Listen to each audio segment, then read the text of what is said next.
आचार्य कह रहे हैं इसलिए हमें क्या करना चाहिए, वो बोल रहे हैं इसलिए हमें आत्म सुख को प्राप्त करने का प्रबल उपाय करना चाहिए। अगर हम आत्म सुख को प्राप्त कर लेते हैं तो हमारी ये अज्ञान बुद्धि जो हमारी इंद्रिय के विषयों में लगी हुई है वो अज्ञान बुद्धि हमारी समाप्त हो जाएगी। आज अगर कोई व्यक्ति इंद्रियों के सुखों में सुख मान के बैठा है तो मान लेना वो अज्ञान बुद्धि में जी रहा है। ज्ञानी कभी भी विषयों में सुख नहीं मानता।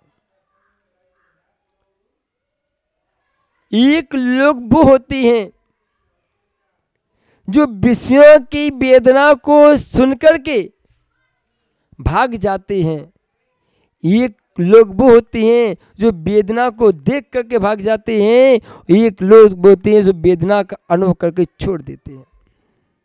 एक बार एक बूढ़ी दादी अपने सिर पर टोकरी लेके जा रही थी। उस टोकरी के ऊपर मखमली का चादर बिछा हुआ था। कुछ बच्चे गांव के किनारे खेल रहे थे।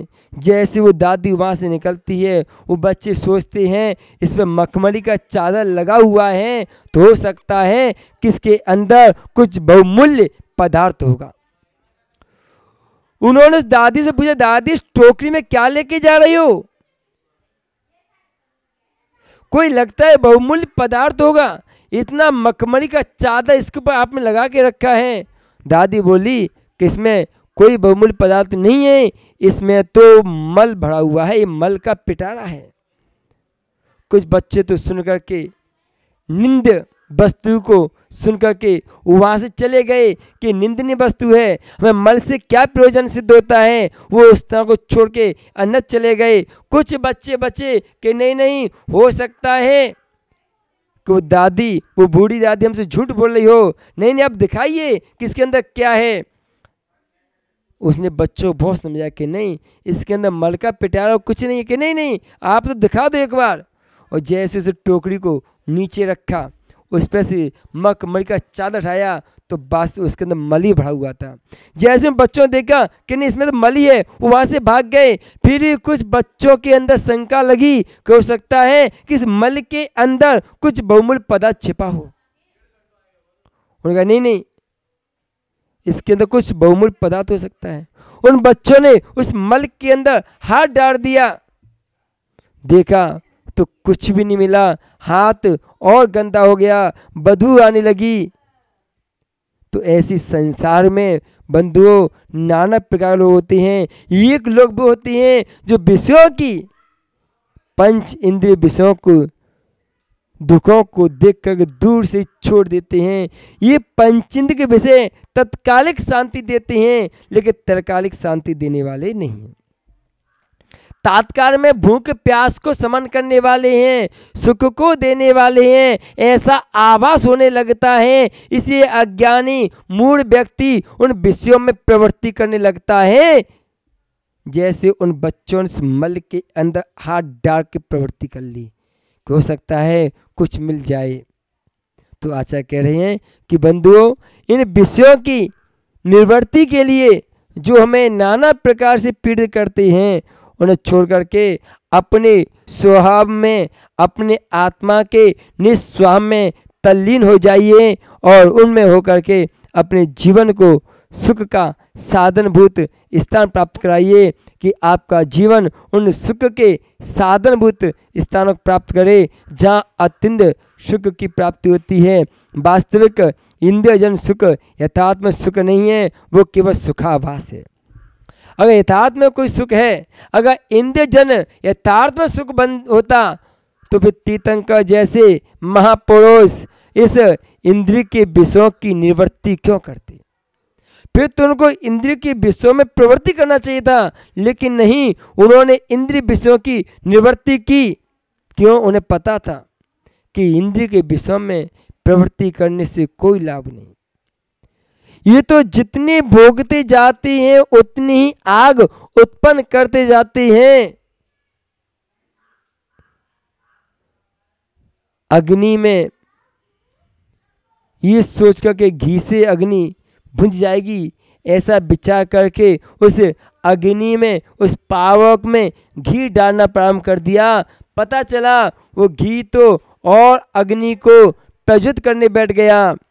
ऐसी बंधुओं, हमें लगता है कि हम संसार के सुखों को भोग करके कुछ शांति मिल जाएगी, कुछ अच्छा हो जाएगा, ऐसा विचार करके हम उस सुख के स्थान को भूल जाते हैं जो अत्यंत सुख होता है। ऐसे स्थान को भूल करके हम भटकते रहते हैं। हमारे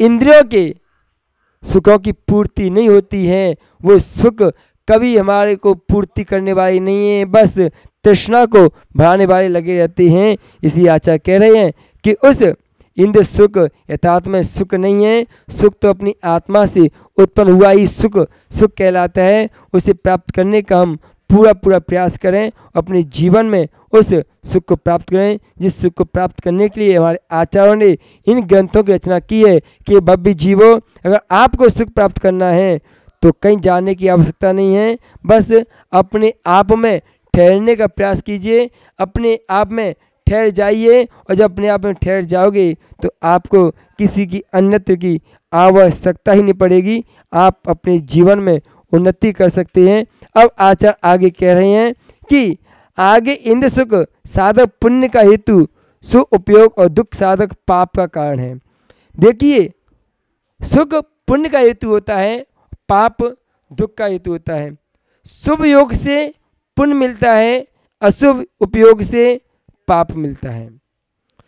शुभ उपयोग से पुण्य, अशुभ उपयोग से पाप। तो अशुभ और शुभ पुण्य योग से क्या क्या, पाप से क्या मिलता है वो देख लीजिए। नर नारे त्रिय सुरा भजन्ति यदि देयस संभव दुखम कियसो सुहो अशुभो अशुभो अभियोगो हवदि जीवाणाम।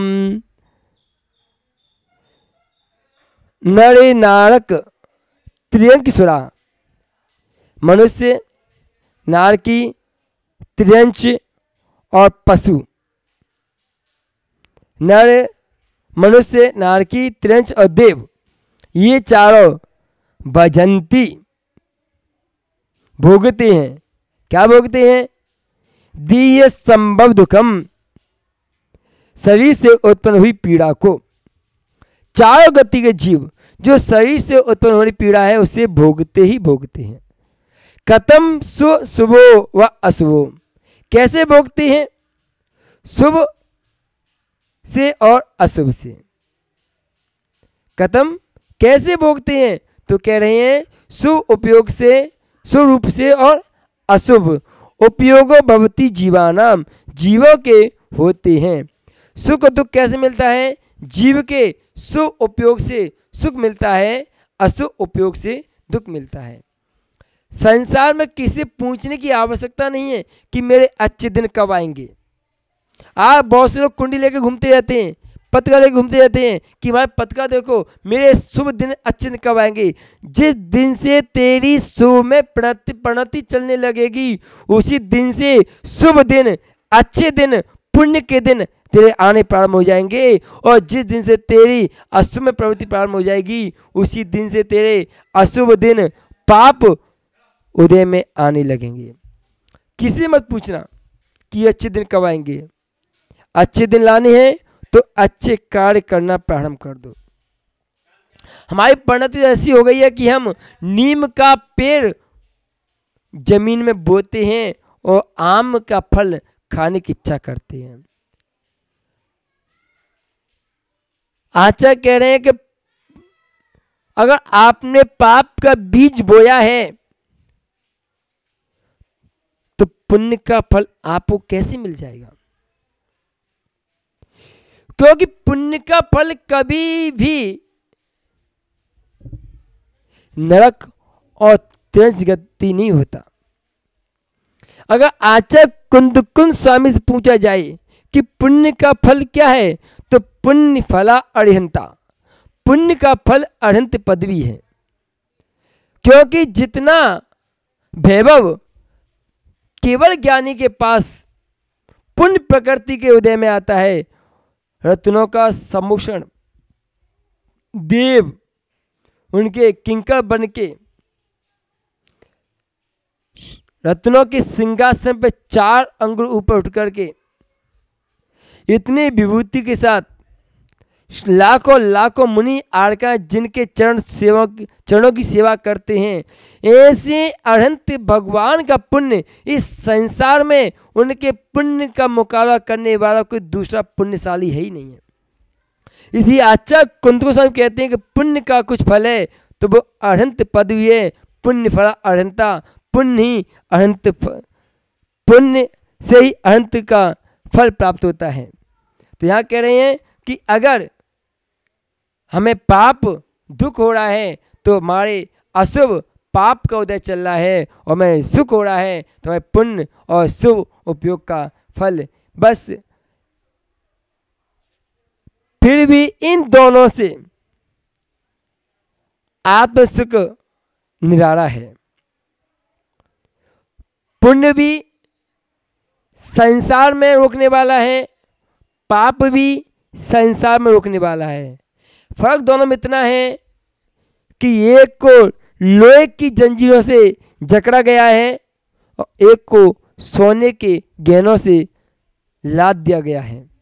जिस व्यक्ति को सोने के गहने पहनाए गए हैं, सोने के आभूषण पहनाए गए हैं, लोग उसका सम्मान करते हैं, और जिस व्यक्ति को लोहे के आभूषण पहनाए जाते हैं लोग उसको अपमान की दृष्टि से देखते हैं।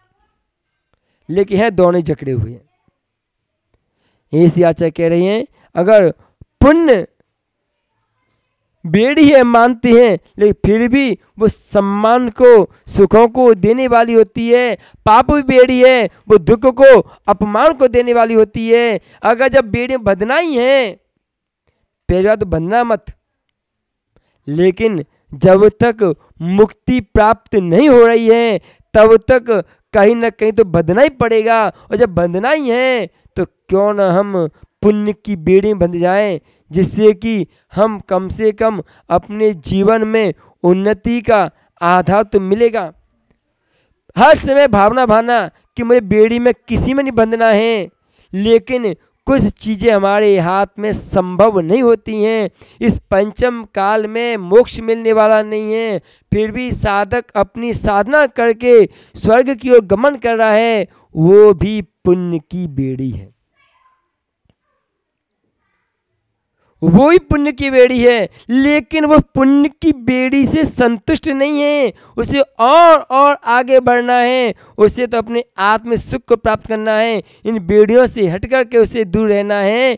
ऐसा विचार करके वो अपने आप को और निर्मल बनाता है और आगे बढ़ता है, जिससे कि वो अपने जीवन में उन्नति के शिखर को प्राप्त कर लेता है। इन्हीं भावनाओं से आप भी अपने जीवन में शुभ उपयोग को जिएं और शुभ उपयोग में रहें, क्योंकि शुभ उपयोग ही हमारे जीवन का आधार स्तंभ होता है। सबसे पहले हमें अशुभ उपयोग को छोड़ने का आचार्य ने आदेश दिया है। कभी भी पुण्य को छोड़ने का उपाय नहीं दिया। पुण्य ही मानते हैं, लेकिन किसके लिए है? जो अपने शुद्ध आत्मा में रमण कर रहा है, अपनी शुद्ध आत्मा में पहुंच गया है, ऐसे जीव के लिए पुण्य भी है। आचार्य कुंत गोस्वामी कहते हैं कि साधु तेरे लिए प्रतिक्रमण, स्वाध्याय, भक्ति ये सब विश्व कुंभ के समान है। तुझे स्वाध्याय नहीं करना चाहिए, तुझे प्रतिक्रमण नहीं करना चाहिए। क्यों? क्योंकि जो जीव 7वें, 8वें, 9वें, 10वें, 11वें गुस्थान में विचरण कर रहे हैं, ऐसे जीवों को अगर प्रतिक्रमण करेंगे तो नीचे आना पड़ेगा, तो विश्व कुंभ की उपाधि दे दी है। और जो जीव निचले गुस्थानों में बैठे हुए हैं, 6वें गुस्थान में हैं, 5वें गुस्थान में हैं, ऐसे जीवों को बोला गया है, हे प्राणियों, हे भव्य जीवो, तुम्हें प्रतिदिन भगवान के दर्शन, पूजा, आराधना, साधना, प्रतिक्रमण, स्वाध्याय, आलोचना, निंदा, गढ़ा आपको प्रतिदिन करना चाहिए, क्योंकि वो आपके लिए अमृत के तुल्य है। वस्तु एक ही है, कथन शैली दो हो गई हैं।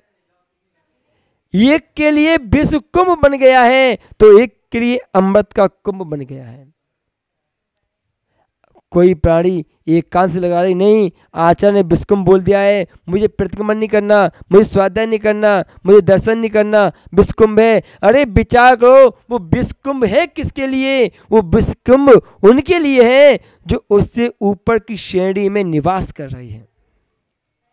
लेकिन जो नीचे की श्रेणी में है उनके लिए तो वो प्रतिक्रमण एक अमृत के समान है, वो अमृत को देने वाला है। वो प्रतिक्रमण, वो स्वाध्याय उनके